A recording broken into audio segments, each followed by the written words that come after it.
জিব্রাইল, হযরতে মিকাইল, হযরতে ইসরাফিল। আল্লাহ পাক নির্দেশ করবেন, এদের জান কবজ করো।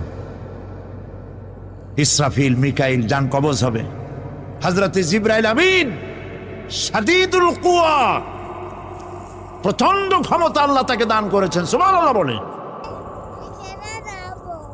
দুনিয়ার সব নবীদের কাছে বাণী বহন করে নিয়ে আসছেন পূর্ণ অথেন্টিসিটির সাথে। সুবহানাল্লাহ। আল্লাহ পাক যাকে বলেছেন রূহুল আমিন, নবী করিম সাল্লাল্লাহু আলাইহি ওয়াসাল্লামের মেরাজের রাত্রে যে কথা বলা হয়েছে, ওয়ালাকাদ রাহু বিল উফুকিল মুবিন, পশ্চিম দিক বলয় তিনি যে দেখতে পেয়েছিলেন, তাফসীর বলছে হযরতে জিব্রাইলের পূর্ণ আকৃতিতে নবী করিম সাল্লাল্লাহু আলাইহি ওয়াসাল্লাম তাকে দেখতে পেয়েছিলেন।